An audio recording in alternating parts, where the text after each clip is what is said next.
This video was possible with the help of the Wolf of YouTube. Enjoy!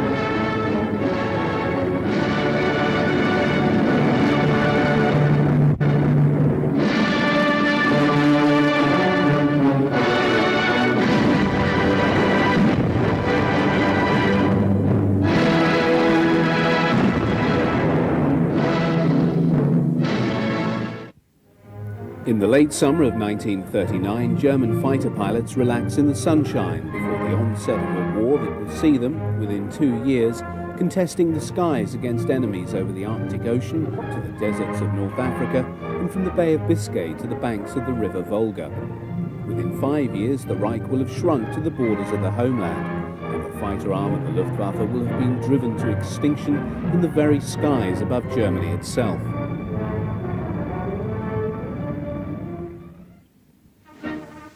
It was on the 1st of March 1935, some 2 years after Hitler's rise to power, that he officially announced the existence of the new Luftwaffe, thus repudiating the Versailles Treaty that in the peace settlement after the Great War had forbidden Germany possession of an air arm.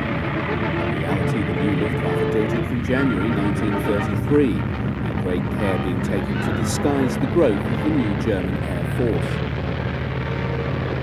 The first mount of the new Luftwaffe fighter arm was the Heinkel HE-51. The initial production model entered service in 1935 and equipped the Richthofen and Horst Wessel Jagdgeschwaden.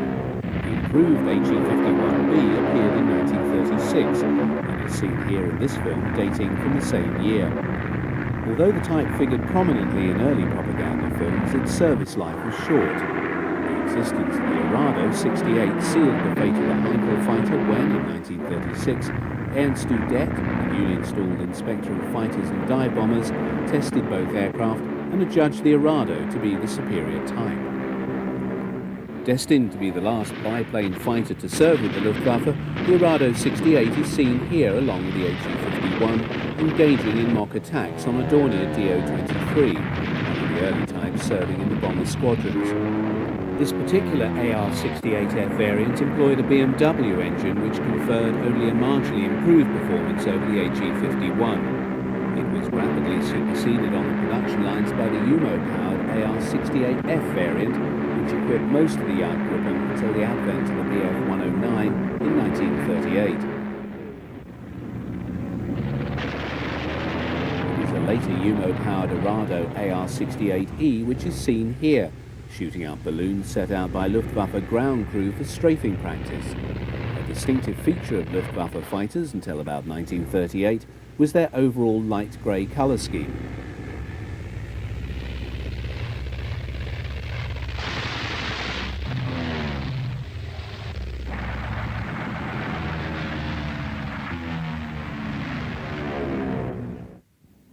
The fortunes of the Jagdwehr band was to be anchored to the firm of Messerschmitt when, in November 1935, its Bf-109 contender was selected to become the primary equipment of the future fighter arm. In 1937, the 109B began entering service, but low production meant that by the end of that year, just 3 Gruppen, belonging to JGs 132 and 234, had the 109 in service. Licensed production of the type to Fiesler, Focke-Wulf and Ehrler, and appearance of the new C variant in 1938, saw numbers of the type increasing. These examples of the improved 109D are seen at the Jüterbog Dam base with an early Ju-90 in 1938. When General Franco raised the flag of revolt against the People's Government in Madrid in July 1936, he appealed to both Germany and Italy for military assistance. Hitler dispatched 20 Junkers 52 transports to Spain to aid Franco's cause. This was followed in short order by other aircraft, including Heinkel HE-51s. The growing German involvement was carried out ostensibly by volunteers, although most were seconded military personnel sent to Spain in great secrecy. By November 1936, German involvement became more open and the Condor Legion was born. In March 1937, Me-109Bs first saw combat, proving superior to the Soviet-supplied I-15 and I-16 fighters. New tactics were forged by the likes of Werner Molders, and the combat experience gained by pilots such as Galland, Lutzow, Harder and others was put to good use back in Germany. Thus, when Germany invaded Poland on the 1st of September 1939, with the Second World War beginning 2 days later, the Luftwaffe, although officially less than 5 years old, had already been blooded and had also amassed a repertoire of combat experience that would give it great advantage over its enemies in the opening years of the conflict. Of the 1,600 aircraft amassed by the Luftwaffe for the air phase of Case White, just over 200 were Me-109 fighters.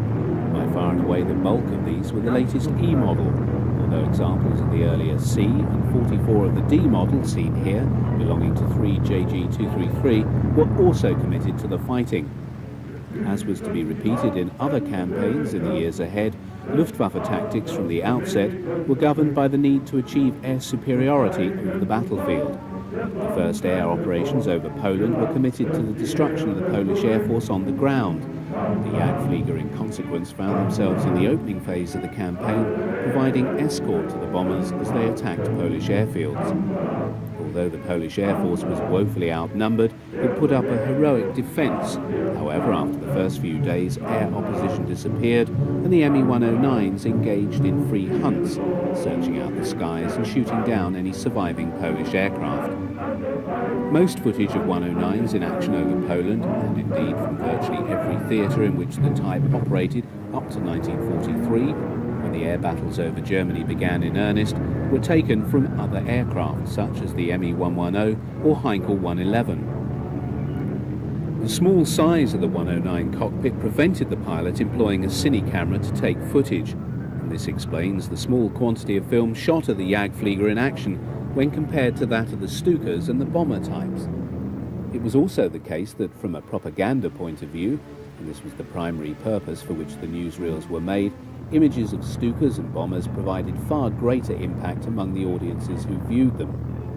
Nevertheless, in the period after the Polish campaign, the merits of the Me-109 were highly touted by the propaganda department, and also by the Luftwaffe, fostering an image of superiority for the type that only came unstuck in the skies over Britain the following year.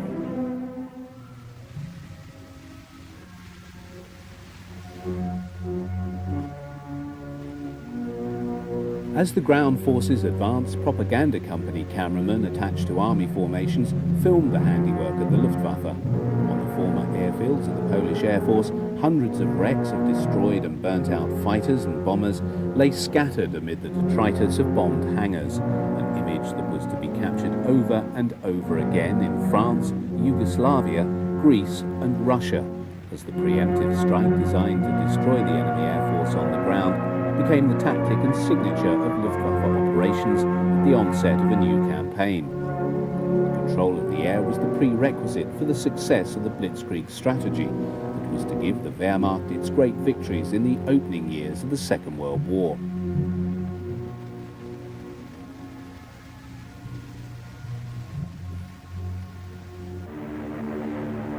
In spite of its highly effective showing in combat, 109 losses over Poland were far from negligible. In all, some 67 out of the 200 committed were brought down, with the majority being lost to Polish ground fire.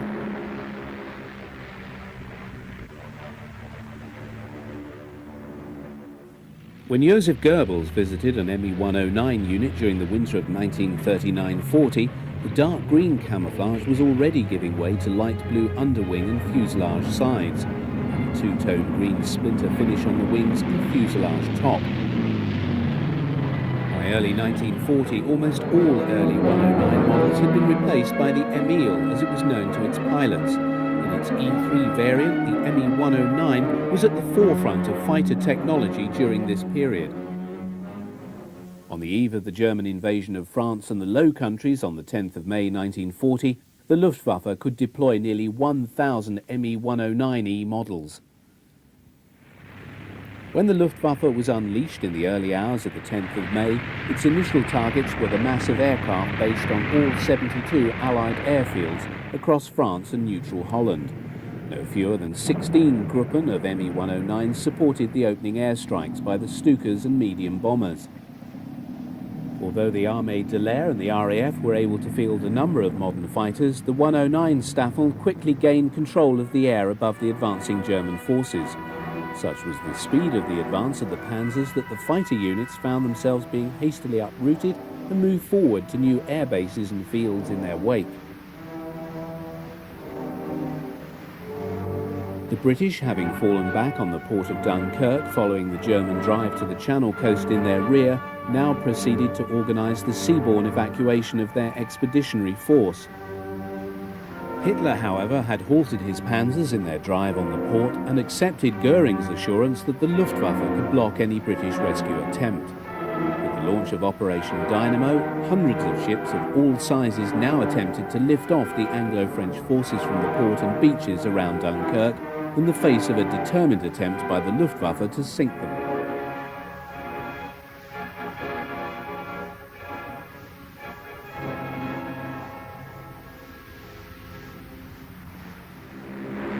The subsequent commitment of the Jagdgruppen in support of the raids by Heinkels, Dorniers and Stukas now brought about the fiercest air fighting of the French campaign. The Me-109s now found themselves drawn into combat for the first time against the Spitfire, as the RAF tried its utmost to create a protective umbrella over the beaches of Dunkirk. However, the rate of the German advance was beginning to tell on the fighter units. Serviceability among the 109s was becoming problematic. Even fuel shortages were occurring. However, it is also clear that in their encounters with the Spitfire, the Jagdflieger had the clear impression that they had, for the first time, come up against an aircraft as effective as their own 109, piloted by men just as professional as themselves. Though RAF losses were considerable, the fighting was hardly one-sided, as they, in turn, claimed at least 200 Luftwaffe aircraft shot down through to the 5th of July. With the French surrender on the 22nd of June and the subsequent victory parade in Berlin, Hitler was at the pinnacle of his power. Even as he acknowledged the acclaim of his grateful people, he knew that the British government had rebuffed all overtures for a peaceful settlement with Germany and had determined to fight on. However, his ambivalent feelings towards Britain left him uncertain as to what to do. But by the 16th of July, he had made up his mind. In the preamble to his Directive No. 16, Hitler explained his decision by stating, "As England, despite her hopeless military situation, still shows no sign of willingness to come to terms, I have decided to prepare, and if necessary carry out, a landing operation against her." Given the code name Sea Lion, all, however, turned on the proviso that air superiority can be obtained. Herein lay the rub, for without the reduction of the RAF in the skies over England, and the guarantee that the invasion forces would not be attacked from the air, the enterprise could not be entertained. Goering, however, was confident the Luftwaffe was up to the task. The formal beginning of the campaign against Britain finally began on the 13th of August 1940. Known as Adlertag, or Eagle Day, the Luftwaffe dispatched no fewer than 485 bomber and 1,000 fighter sorties across the south of England. Although much of the attrition among the single-engine fighter formations had been made up, the number of Bf 109s available stood at some 760 machines, somewhat less than on the 10th of May. The 1st and 2nd Staffel of Jagdgeschwader 3 Richthofen was based at Beaumont-le-Roger, and the 3rd Staffel at Le Havre. As with most other 109 units in the early phase of the battle, they mainly operated free hunt sorties over the south of England that were designed to locate and destroy the opposing RAF fighters.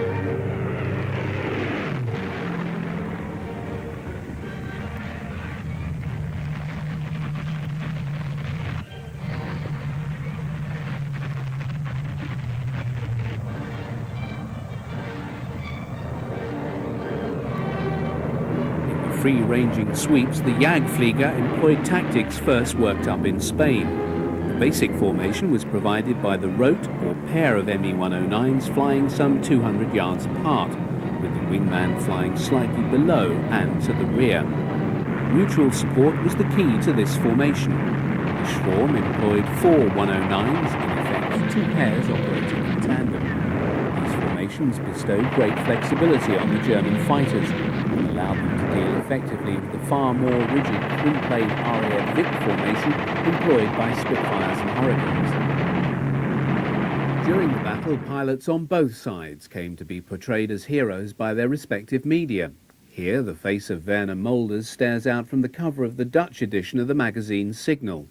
As the first pilot in the new Luftwaffe to be awarded the Oak Leaves to the Knight's Cross, Mulders' career was avidly followed by the propagandists, especially when appointed to command JG 51 on July the 27th.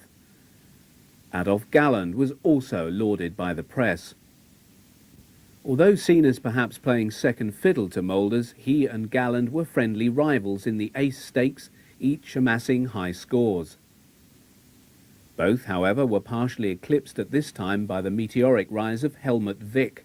In 4 months in 1940, Wick was promoted by Goering from Staffel captain of 3 JG2 to Geschwader Commodore.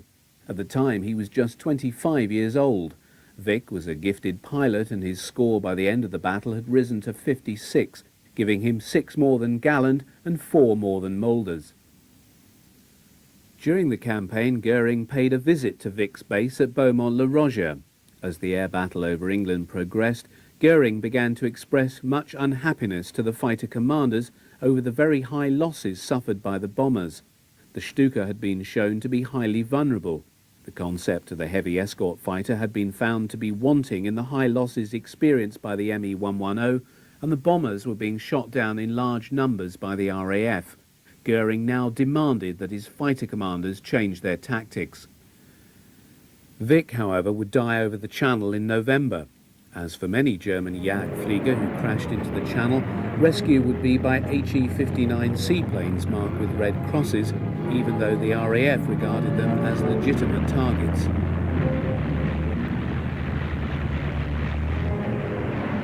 Goering's insistence that the bombers be given greater protection from RAF fighters required that they give up their free-hunting tactics and tie themselves more closely to the slower-moving bombers. In the case of the Dornier 17 and Heikel 111, the 109s had to throttle right back to maintain station with these much slower-moving aircraft. If escort duty had to be carried out, the Jagdflieger preferred to cover for the faster Junkers Ju-88s, as seen in this footage. With the switch from attacking RAF airfields to bombing London, the ability of the Me-109s to give the protection to the bombers that Goering demanded was simply not possible by virtue of the short range of the Messerschmitt fighter. Lacking drop tanks that could have extended their range, the short-legged 109 carried only enough internal fuel for a radius of just 125 miles from their base. The escort task required that they accompany the bombers from the French coast to the target and then back to the Channel. As the fighters needed to retain at least a small amount of fuel for combat over the target, this severely constrained the nature of the route flown by the bombers. In effect, this meant flying a straight line to the target, thus helping the RAF marshal its fighters more effectively to combat the incoming raid. By September, the Jagdflieger had lost the freedom of action to attack the RAF fighters in the way that they thought best.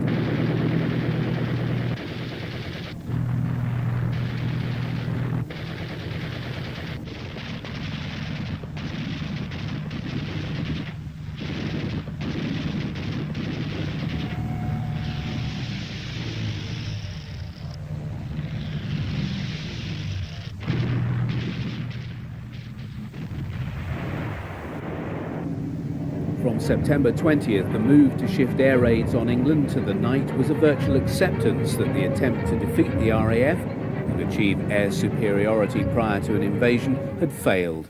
In the 4 months of the Battle of Britain, the Luftwaffe had lost a total of 610 Me-109s and very many experienced pilots, whose loss was even more significant. But as a fighter, the Me Bf 109 had not been found wanting, nor had the pilots that flew them. Goering felt he'd been betrayed by his Luftwaffe, and the Jagdflieger were his scapegoat. On June the 22nd, 1941, 3 million German troops crossed the Soviet frontier in the greatest land invasion in history. The cutting edge of Operation Barbarossa lay in the Panzer formations, whose task was to encircle and destroy the bulk of the Red Army before it had time to withdraw from the western frontiers into the depths of the Soviet hinterland.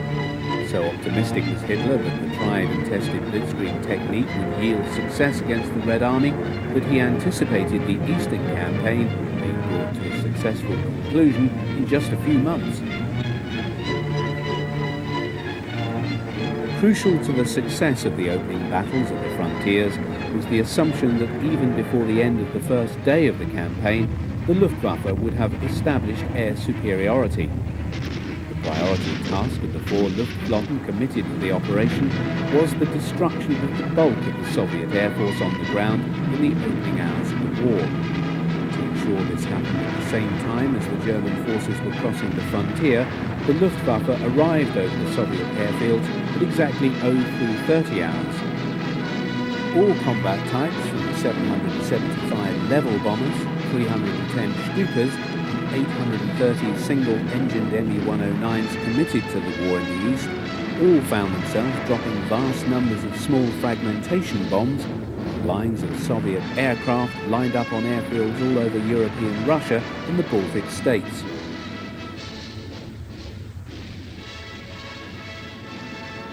The Soviets were later to admit to 800 aircraft destroyed on the ground and a further 400 shot down in combat by the Luftwaffe on the opening day of the war. German claims, however, ran to 4,000 Soviet aircraft destroyed by the end of June. Subsequently, day fighters were permitted to range freely over Soviet territory, where surviving fighters and bombers of the Red Air Force proved easy prey for the experienced Jagdflieger. Ground strafing of the numerous targets offered by Soviet rail and road traffic also became a common activity when in support of advancing German ground forces. Unlike in the West, where such air attacks forced the enemy to ground, Russian troops often stood and fired back with every weapon they possessed, resulting in mounting German casualties. Although many of the Jagdgruppen were still using the Me-109E, the arrival of the superior Me-109F4 in August confirmed overwhelming German air superiority over the Russian front. The success of the Jagdflieger over Russia can be measured by Mulder's score of 68 on the 22nd of June. In less than a month, he had become the first German pilot ever to down 100 aircraft. Unit scores grew so quickly as those of the individual so-called Experten. On the 30th of June, the collective tally of the pilots of JG-51 made them the first German fighter unit in the Luftwaffe to have shot down 1,000 enemy aircraft. Such were the rich pickings in the east that they were followed shortly by JGs 53, 54 and JG-3 in passing the 1,000 mark. Although these scores have often been thought incredible, the superiority of the Jagdflieger in the east in the opening months of the war in Russia was overwhelming. This success can be accounted for by their more effective equipment, the psychological, tactical and technical superiority of German pilots, their high sortie rates from airfields close to the front, and the essentially tactical nature of the Red Air Force. German pilots often commented on the way Soviet pilots provided them with easy targets by seemingly refusing to maneuver when attacked, continuing to fly in a straight line inviting destruction, as witnessed in this gun camera footage showing the downing of an Ilyushin DB-3 bomber by a 109E over Lithuania in August 1941.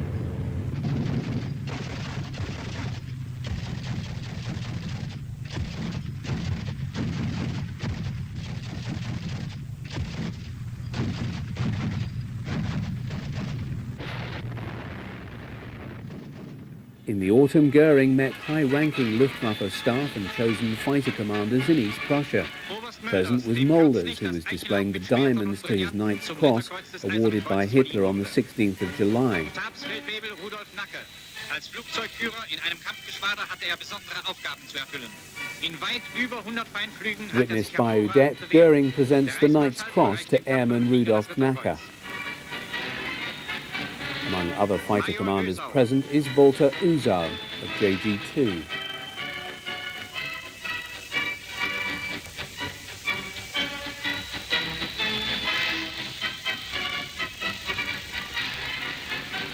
Though hardly a stranger to publicity, Adolf Galland is clearly embarrassed by the attention paid to him by the cameraman. Unbeknown to the JG-26 commander, this would be the last occasion on which he would see his friendly rival Mulders alive.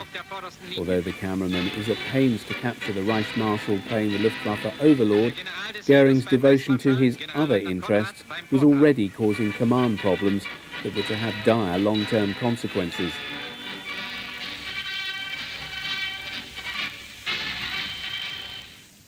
Following his 115th victory, Goering had promoted Mulders to full colonel and appointed him Luftwaffe's Inspector der Jagdflieger, an admin post involving travel to all points where the Jagdverband was operating.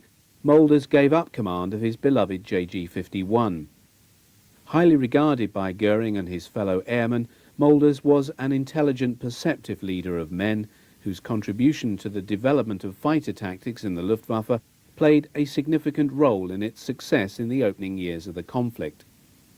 Care for his men had been earlier rewarded with the nickname Vati or Daddy.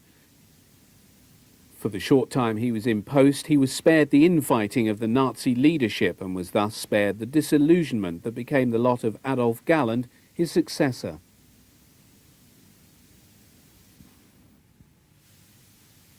By 1941, the RAF had grown strong enough to embark upon a limited air offensive over France. Two types of ops were flown, both involving attacks on shipping, docks, railway sidings and military bases along the French coastal region to tempt the Luftwaffe into the air. This would then provide the opportunity of defeating German fighter units in combat. The first of these operations was christened Rhubarb, an air sweep over northern France flown by a squadron of fighters. The second and larger of these was named the Circus and involved both bombers and fighters. The core of the operation was provided by a detachment of Bristol Blenheim 4 medium bombers numbering from 25 up to 80. Escort for these was then provided by several squadrons of Hurricanes and Spitfires, amounting to as many as 200 fighters on the bigger Circuses. These had the task of hunting down and destroying the German fighter units as they rose to attack the bait offered by the bombers of the incoming raid. Although still the mainstay of the medium bomber squadrons, the Blenheim was a dated design, and though due for replacement in the near future, still equipped some 11 light bomber squadrons and bore the brunt of Circus operations until early 1942. Even when escorted by fighters, its slow speed and poor armament resulted in high losses to German fighters and flak.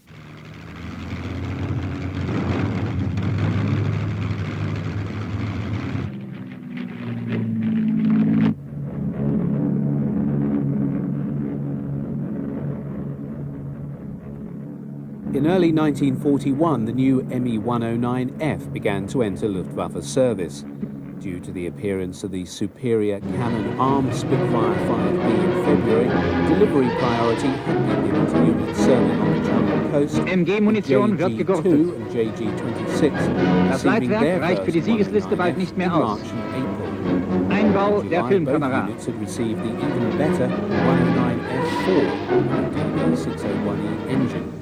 Das ist Petz, der Stachelbär. Advantage over the Spitfire. Most fighter units had their mascots. In the time between sorties, pilots of JG-26 enjoyed themselves with the Geschwader Bear Hier die and Stachelhunde. Hounds.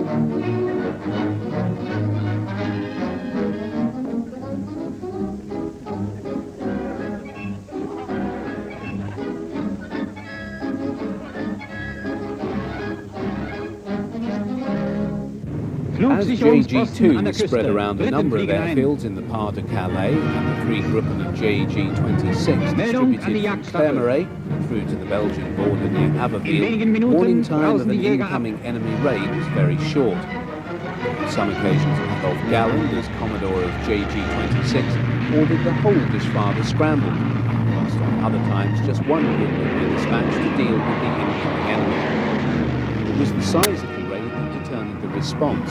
A high level of readiness was expected at all times. Gun camera film Warum taken sind die from Engländer 109Fs after this raid shows a number of Spitfire Die 5s ersten being Treffer. shot down. Other pilots who've not been scrambled Im and ground Tiefflug crew versuchen watch die as Briten zu Hurricanes entkommen. carrying bombs under wing roar low over buildings on the edge of the airfield.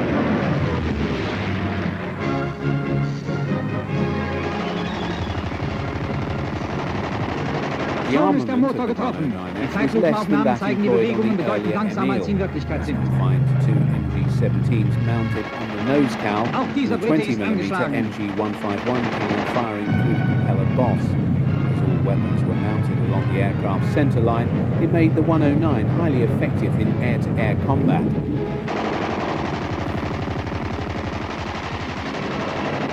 Gallen thought this a backward step and had a number of his own 109s customised to carry heavier armour. Feuerstoß auf Feuerstoß schlägt die britischen cannon Jäger. was fitted in each wing, and he had the cowl machine guns replaced with the more powerful Aus hinten 13mm rast einer zur Erde. MG-131.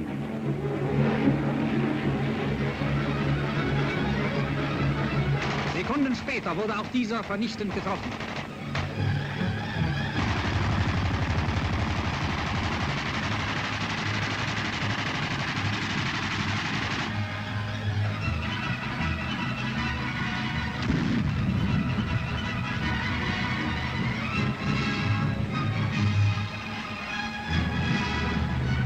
Jagd auf englische Maschinen, die über den Kanal zu entkommen What versuchen. appears to be a rogue edit that has crept into this report, gun camera film from the 109 shows it shooting down an RAF Lysander Army Cooperation aircraft over the channel. It seems likely that it was caught flying near the coast of England by the 109 on a day sweep over the channel. However, it's quite possible that it was serving with flight number 419, whose task was to fly Maschine wird agents into angegriffen. France. Ein abgeschossener Engländer. British losses in 1941 on Circus Ops amounted to 849 fighters. These are matched against the Jagdflieger claims for 950. Rückkehr von siegreichem Luftkampf. 1942, these ops cost the RAF a further 900 losses. Whilst in 1941, the Luftwaffe fighter losses amounted to 183 machines. In 1942, Oberst 272. Galland. Losses over those 2 years were 4 times as many as were lost Unsere by the Jäger an der Luftwaffe. Kanalküste sind Tag und Nacht auf der Wacht. Abschied von On the Generaloberst 22nd of Ernst November 1941, Gallen Ritterkreuzträger found halten die himself as Ehrenwache one of am the Sarge Knights des Cross heimgegangenen holders chosen to be Generalflugzeugmeisters, pallbearers at the der sich state den funeral Aufbau der of deutschen Ernst Udet. Luftwaffe The unvergängliche announcement Verdienste that the erworben famous hat. First War ace had died in a Der flying Führer accident betritt den disguised Ehrensaal as des suicide. Reichsluftfahrtministeriums. Brought into the Luftwaffe by Goering, who believed his reputation would Der reflect Führer on the drückt der Mutter fledgling sein German Air Beileid Force, aus.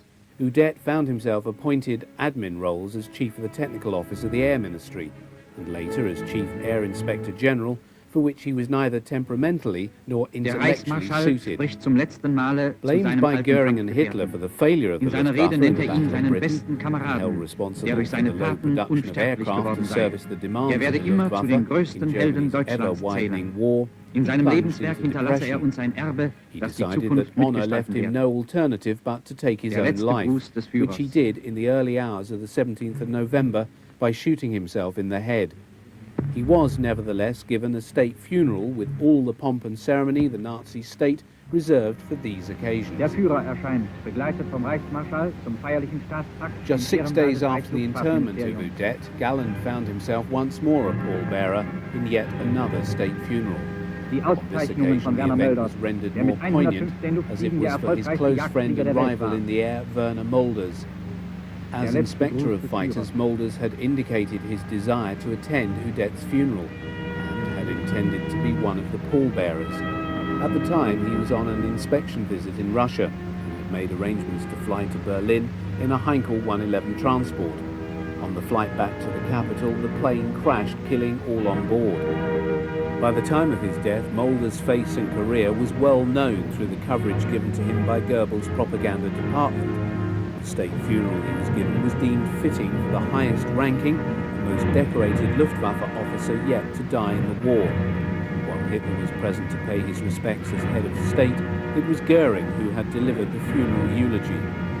Die Überführung zum Invalidenfriedhof.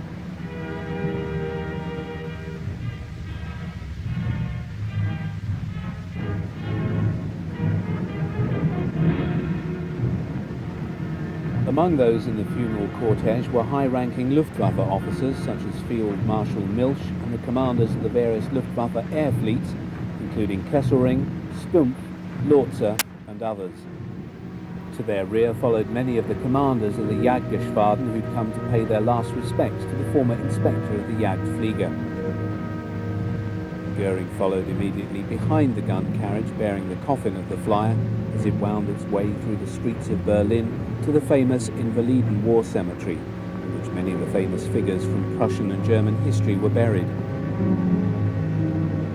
The coffin was carried past the tomb of Manfred von Richthofen, Germany's highest-scoring ace of the Great War, and whose record of 80 kills had been passed by Mulders just 6 months before. Goering stood for a moment and raised his Reichsmarshal's baton in salute as he passed the tomb of Udet.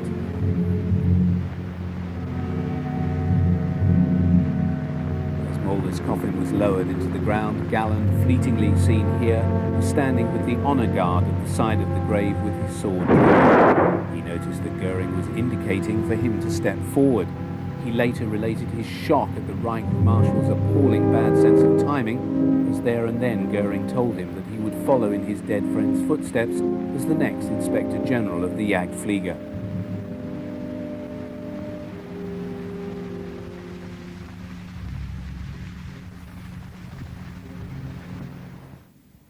Barely a fortnight later, Operation Typhoon, the offensive launched to capture Moscow before the onset of winter, failed on the very outskirts of the city. Amid plunging temperatures, the exhausted German forces were then assailed by a carefully planned Soviet counter-offensive. In the worst winter to hit the Soviet Union for 50 years, the Wehrmacht stared disaster in the face as the Red Army pushed the Germans back from the gates of their capital. Unlike the army, the Luftwaffe had had the foresight to lay in supplies in the event of a winter campaign. But for those conducting air operations in temperatures as low as 40 below and amid driving blizzards, they were faced with challenges never experienced before. JG-54 Grunherz was based on the airfields of Siverskaya and Gatshima and flew operations over Leningrad employing Bf-109Fs. One of the premier pilots of the Geschwader was Hans Philipp, who served with the first Gruppe. Mobile heaters were necessary to pipe warm air onto the engines of the 109s to ensure that they didn't seize up in the bitter cold.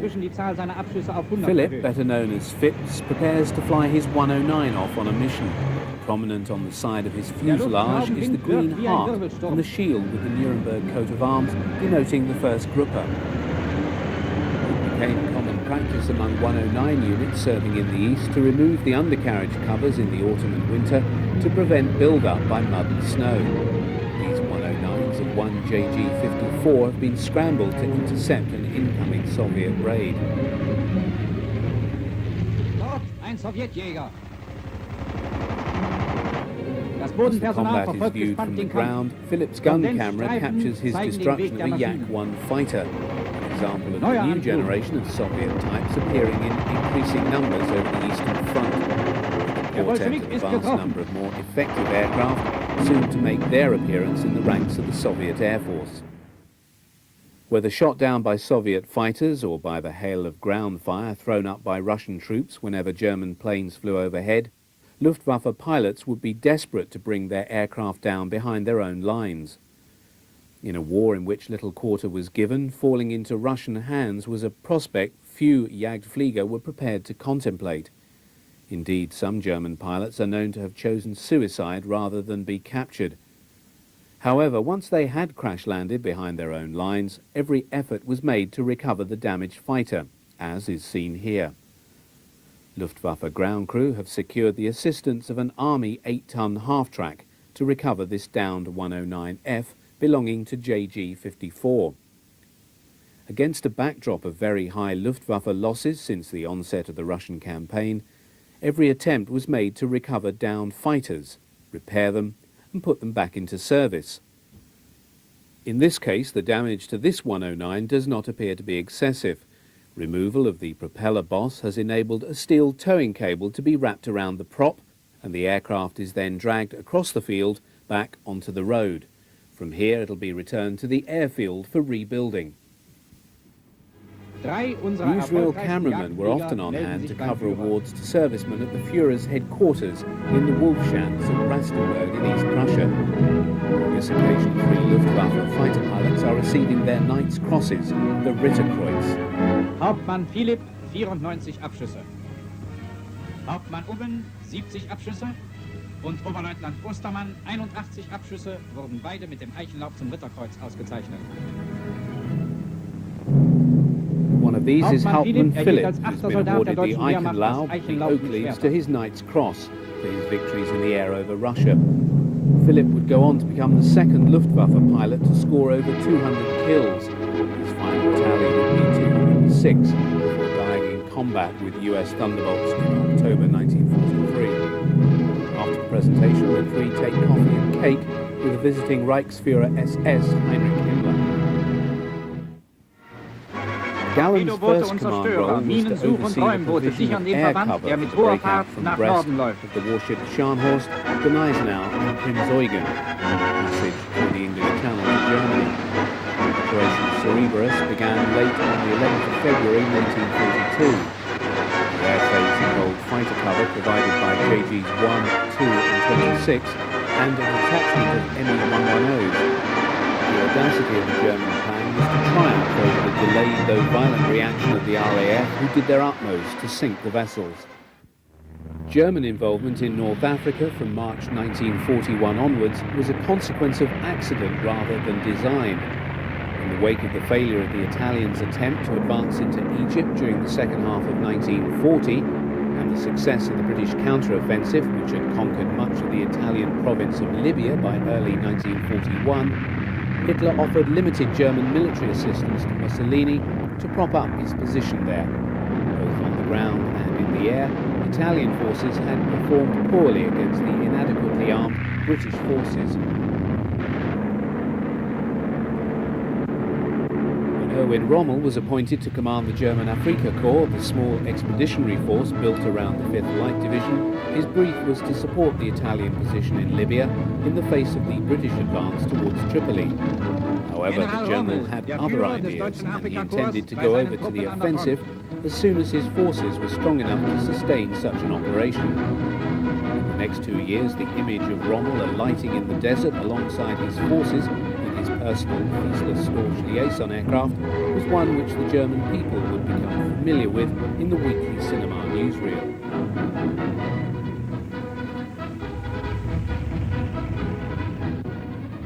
To protect the vulnerable Stukas, fighter support was provided by Me-109Es of 1st Gruppe JG-27 and the 7th Gruppe of JG-26.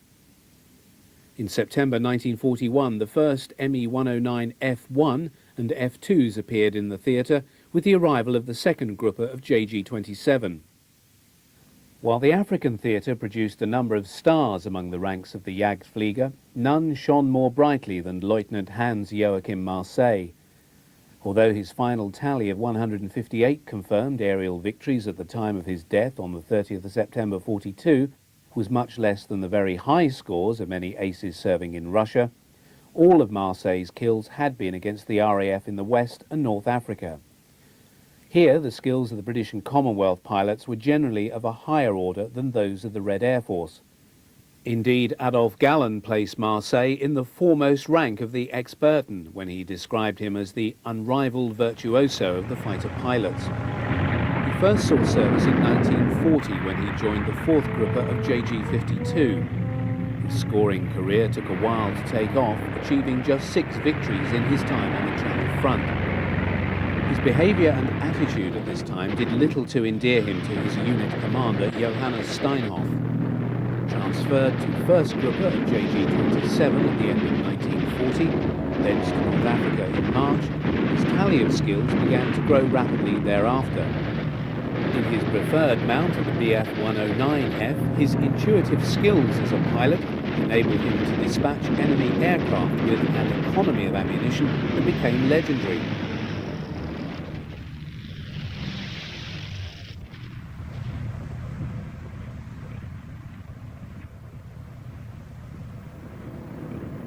The most remarkable day of his career over the desert came on the 1st of September 1942 when, In a fury of non-stop sorties, he shot down 17 confirmed enemy aircraft.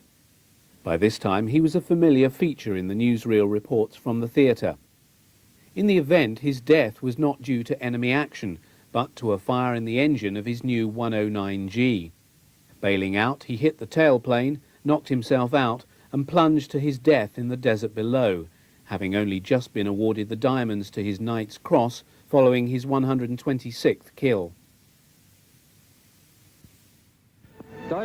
German day fighters had first seen combat over Malta when 7 JG-26 flying 109Es under the command of Oberleutnant Joachim Münchenberg operated with success in early 1941. The need to stop the RAF intercepting Rommel's supply lines from the island saw the transfer from Russia in late 1941 of elements of Luftwaffe 2, including the whole of JG-53 Pikas, Ace of Hearts, and 2 JG-3 Udeck, to bases in the warmer climes of Sicily. By the end of January, when Luftwaffe operations began rising to a crescendo, over 100 109F fighters were available for operations over Malta.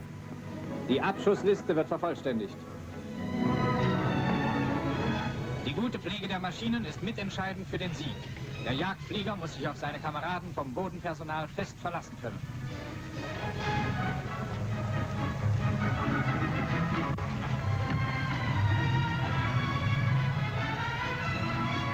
Blocky muss verschwinden.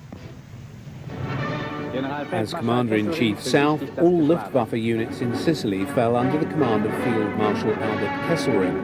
Known to his troops as Smiling Albert because of his ready grin, he's seen here paying an inspection visit to one of the units of JG-53.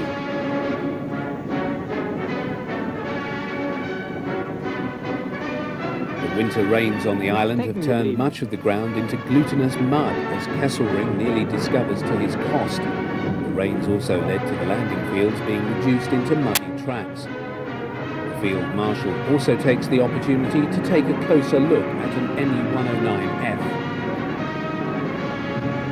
Throughout February 1942, the Luftwaffe launched daily bombing raids against Malta, directed at the naval facilities and defences, followed in March and April by the systematic targeting of airfields and the total destruction of the RAF fighter presence on the island. By the end of April, almost 6,000 bombing sorties had been flown by Ju-88s, HE-111s and Do-17s of the 2nd Flieger Corps. This sustained bombing was seen as the prelude to invasion of the island. In company with the bombers, the number of day fighter sorties also increased, with an average of 1,000 flown each week following March the 20th. Although 15 Spit-5s had been flown into Malta during the same month and subsequently encountered in combat over the island by the Me-109s, the Jagdflieger still increased their score over the RAF fighters. By the end of March, the tempo of offensive operations had resulted in the day fighters finally securing air superiority over the island.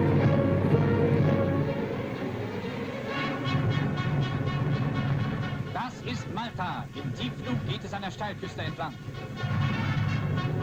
Gun camera film from 109Fs operating over the island records the destruction of a number of Hawker Hurricane fighters. This was the primary RAF fighter defending the island until the arrival of the Spitfire. Its performance was significantly less than that of the 109F and usually ended up coming off worst in air-to-air combat. In 1942, the Hurricane was increasingly being replaced by the Spitfire in the Desert Air Force's fighter role, being employed far more as a ground attack type and fighter bomber.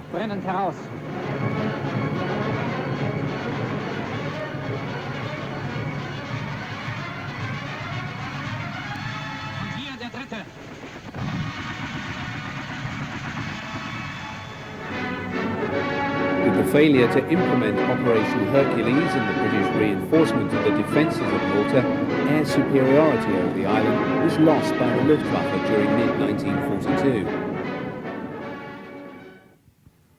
For the Luftwaffe and RAF, the most significant event in the ongoing air war over the Channel and northern France in the second half of 1941 and into 1942 was the entry into service of a formidable new fighter plane in the ranks of the Jagdverband.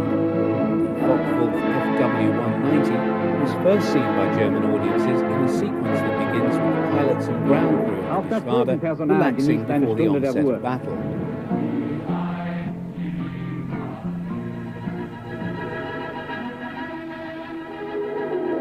The alarm is sounded as an incoming RAF raid is reported. Ground crew and flak gunners race to their charges and man their stations.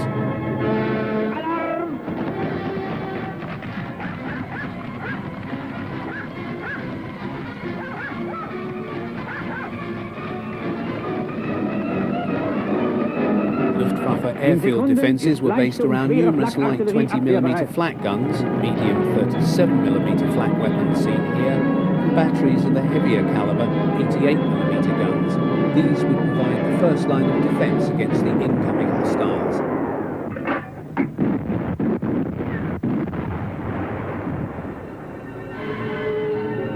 As the tannoy sounds the battle alarm, all is abandoned as pilots and their supporting ground crews rush to the planes. The first of the short-nosed early series of FW-190s entered service with JG-26 in July 1941 and served alongside the former Bf-109Fs of the Geschwader.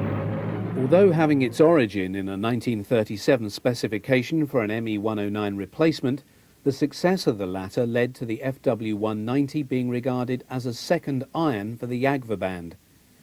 Built around a BMW 801 radial engine, the FW-190 first flew in 1939, but continuing engine problems delayed service entry for nearly 2 years. Once in action, however, the 190 revealed a marked superiority over the Spitfire in almost all aspects of air combat, except for the latter's smaller turning circle. 90 reigned supreme until the second half of 1942, when the RAF rushed the improved Spitfire Mark 9 into service.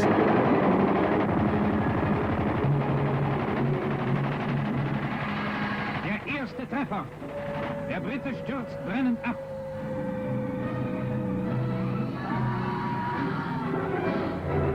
Kondensstreifen zeigen den Weg der Flugzeuge und den Verlauf des Kampfes.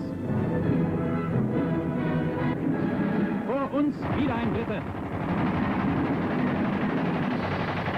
Auch er stürzt ab. The remains of the shot-down RAF fighter is examined by the captured airmen and the Germans.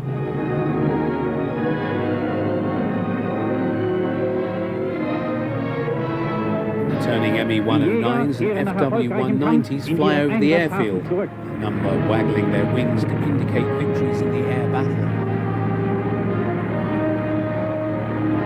In the post-battle analysis, Joachim Münchenberg talks tactics with fellow flyers, while ground crew had further victory bars to the rudder of the Aces 190. Also seen is the irrepressible Pips Prillo, who is to become Commodore of JG-26 and remain its commander through to war's end. Prillo was an inspiring leader and a superb pilot, amassing a tally of 101 victories, all achieved in the West. He is perhaps best remembered as one of 2 Luftwaffe pilots to strafe the Normandy beaches on D-Day and live to tell the tale, an event recaptured in the film The Longest Day. The alarm sounds once again as a further raid, this time by RAF light bombers, is reported inbound. Pilots rush to their planes and there is a further scramble as 109s and 190s roar off to attack the enemy aircraft. The Luftwaffe fighters home in on the defending fighters as the gun cameras catch more shots of RAF fighters being shot at and brought down.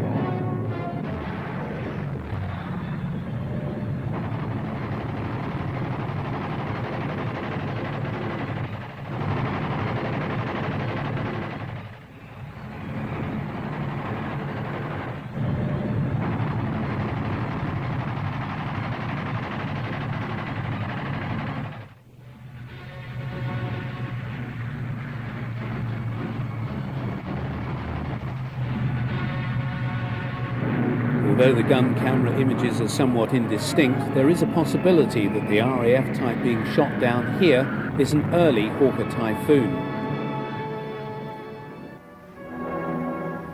Although only crashed RAF aircraft are shown here being sent for scrap in Germany, 1942 also witnessed the appearance of the first fighters and bombers over France wearing the US stars and bars. They were the harbingers of the storm soon to break in the skies over the Reich in 1943. engaged the Luftwaffe's day fighters in the greatest air battles of the war.